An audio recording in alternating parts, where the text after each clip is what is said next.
Bienvenidos a Expreso de Oriente, soy Gabriel Colchen y esto es lo que veremos hoy.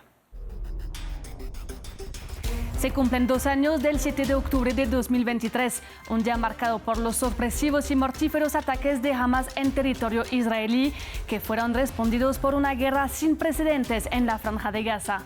731 días de muerte, hambre y destrucción en el enclave e inestabilidad en todo Medio Oriente. Tenemos reporte desde el terreno. En paralelo, una ventana de esperanza. Las conversaciones indirectas entre Hamas e Israel en Egipto continúan para poder hacer patente el plan de paz de Donald Trump. Si bien Benjamin Netanyahu está bajo presión por parte de su aliado para firmar un acuerdo, aún existen posturas difícilmente conciliables entre ambos bandos. Revisamos qué ha pasado. Y durante estos 2 años de guerra, una narrada en vivo y en directo. Nos preguntamos cómo ha sido abordada por los medios de comunicación, muchos criticados por sus sesgos. Lo analizamos con una experta en narrativas mediáticas. Empezamos en la Franja de Gaza. Después de 2 años de guerra, decenas de miles de muertos, una campaña voluntaria de hambruna y la destrucción de gran parte de la infraestructura crítica del enclave, los gazatíes por un lado y los familiares de los rehenes israelíes por el otro esperan un cese el fuego y que Israel pare sus ataques, un deseo seguido de cerca por la comunidad internacional. Tras el 7 de octubre y el ataque de Hamas que dejó a más de 1.200 muertos del lado israelí y en el que 251 personas fueron secuestradas, Israel, que mantiene un bloqueo sobre la Franja de Gaza desde hace más de 15 años, lanzó una campaña militar aérea y terrestre sobre el enclave, con el objetivo, según el gobierno, de arrasar a Hamas. Cada vez más organizaciones, jefes de Estado y expertos denuncian que se está llevando a cabo un genocidio en Gaza, a la falta de resolución por parte de la justicia internacional. En total, los ataques israelíes han matado a más de 67.000 personas y dejado alrededor de 170.000 heridos. El 90% de la población de Gaza ha sido desplazada al menos una vez y más de 450 personas han muerto por inanición. Además, más de 240 periodistas fueron asesinados, una cifra sin precedentes para cualquier otro conflicto armado. En la Franja de Gaza, barrios y ciudades enteras han sido arrasadas. El 91% de las escuelas parcial o totalmente destruidas. Solo 14 de los 36 hospitales funcionan parcialmente. El 98% de las tierras de cultivo ya no son productivas y el 77% de las vías han sufrido daños. Hablamos con Talana Shwan, joven palestina que vivía en la ciudad de Gaza y tuvo que huir con su familia a Deir al-Balah.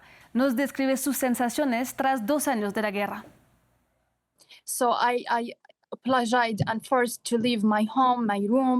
Tuve que dejar mi casa, mi habitación y mi ciudad en octubre de 2023. Estamos ahora en 2025 y no tuve la posibilidad de abrazar a mi habitación o a mi ciudad de nuevo.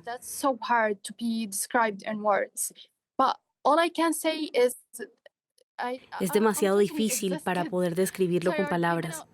Todo lo que puedo decir es que estoy completamente agotada y cansada.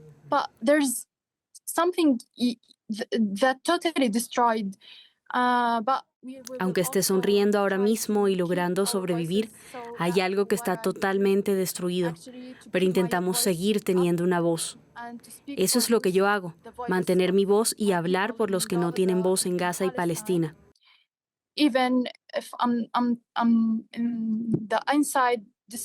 Aunque esté triste o destruida desde adentro, tengo que seguir adelante.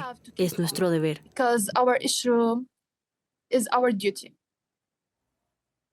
También describe cómo es una jornada corriente en la Franja de Gaza hoy en día.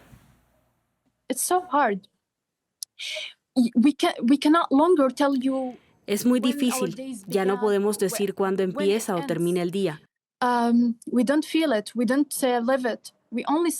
Ya no lo sentimos ni lo vivimos. Solo estamos sobreviviendo.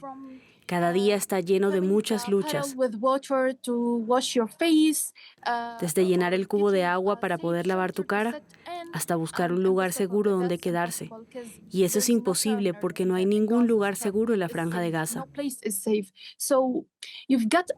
Entonces es un recorrido muy largo para buscar un refugio seguro, agua limpia o comida, cualquier tipo de comida en realidad, solo para poder comer y seguir vivo. Finalmente nos comparte los desafíos que enfrenta su familia, especialmente para poder acceder a alimentos en tiempos de hambruna.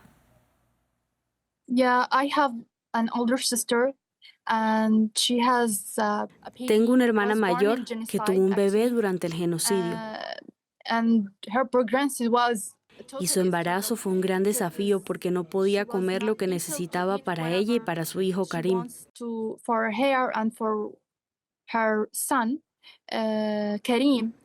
Karim nació en enero de 2024, durante el genocidio, y mientras mi hermana estaba dando a luz, estaba rodeada de los tanques de ocupación.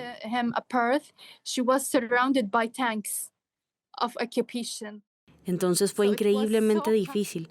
Su mamá hizo lo mejor que podía.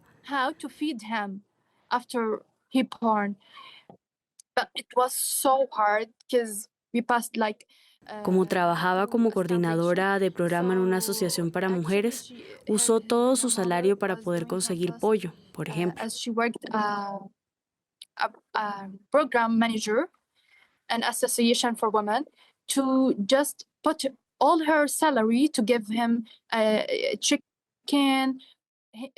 Aquí en Gaza hay gente que tiene gallinas y venden cada huevo a $6 o $7.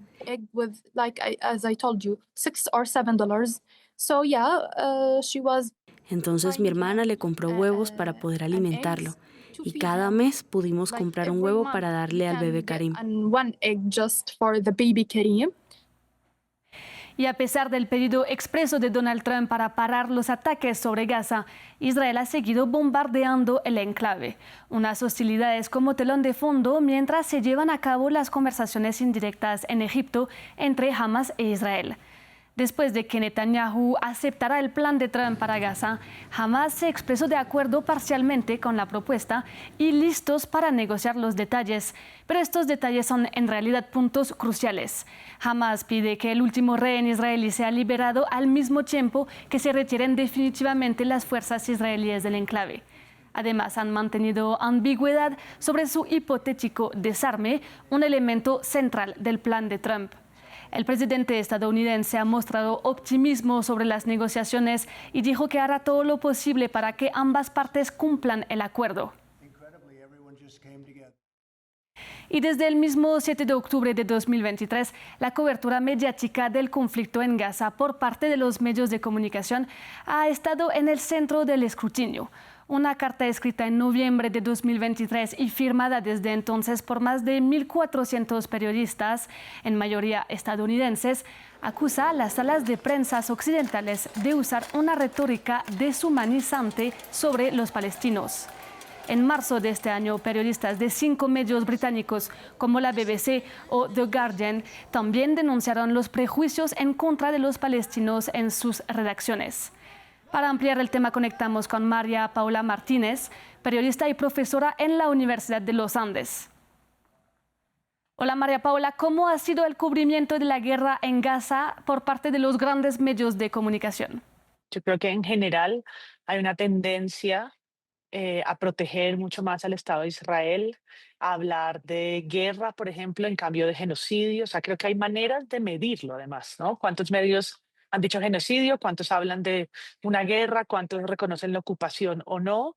Y, por ejemplo, se nota mucho cuando haces una comparación entre medios como Al Jazeera con un enfoque pro-palestino muy claro y luego revisas la prensa, gran prensa internacional, que yo creo que por decisión editorial pro-Israel o por omisión en la mayoría de sus casos. Es decir, prefieren no tocar el tema, prefieren ser muy neutrales, pero creo que en un momento como este la neutralidad se convierte en una balanza que favorece al Estado de Israel. ¿Puedes darnos ejemplos de estos sesgos en la cobertura? Pues bueno, el ejemplo que te doy es a quién le atribuyen las causas o las razones. Por ejemplo, yo he estudiado casos en particular cuando se han bombardeado hospitales. Han sido varias las veces que Israel ha dirigido específicamente hacia hospitales y los medios deciden, por ejemplo, titular que comprar un poco ese discurso de que es que allí se esconden o se escondían eh, terroristas de Hamas.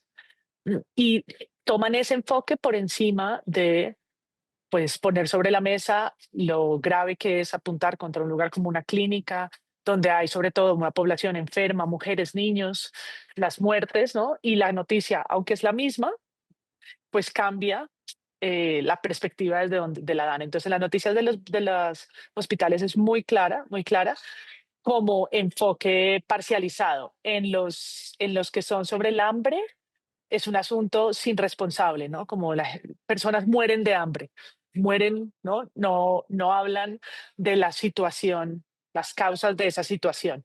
¿Y qué tanto peso tiene la prohibición a periodistas internacionales de acceder a Gaza? Por supuesto. Y eso hace que además las noticias entonces sean muy de agencia para el caso de la prensa de América Latina. Y entonces se vuelve la réplica de la misma, ¿no? Es como comparar la noticia y uno la ve repetida sin mayor matiz y sin más, ¿no? No tienes una persona en campo. Entonces realmente nos está llegando información ya muy depurada, muy general, ¿no? Sin el detalle, sin los grises. Y eso creo que también marca una diferencia en el enfoque, porque se quedan siempre en registros que al final se olvidan muy pronto, ¿no? Como registrar unos números, un ataque más, ¿no? Una declaración y ya, no interpela realmente a la ciudadanía. ¿Y qué podemos hacer los medios de comunicación para tener una cobertura más justa de la guerra en Gaza? Yo creo que hay que plantearse como unos nuevos límites y dejar de lado el discurso, por ejemplo, que asuntos de derechos humanos tienen una ideología, ¿no? Defender o condenar el asesinato de niños o de población civil inocente no tiene que ver ni con la izquierda, ni con la derecha, ni con el eh, proterrorismo o no. Hay unos acuerdos nuevos que la prensa también asiste a ellos por los debates contemporáneos y que le permitirían hacer investigación y tener unas perspectivas que no están politizadas, están en el lugar del deber como público que tiene el periodismo, ¿no? Que es ofrecer información de interés público, desde estándares pues que también están allí en ofrecer información veraz, en hablar de los derechos constitucionales como el derecho a la vida y la protección, y en la veracidad está pues nombrar o registrar o delatar algo cuando no está bien. Gracias, María Paula, por tu análisis. No, muchas gracias a ustedes por la invitación. Llegamos hacia el final de esta edición de Expreso de Oriente. Muchas gracias por acompañarnos y sigan con nosotros.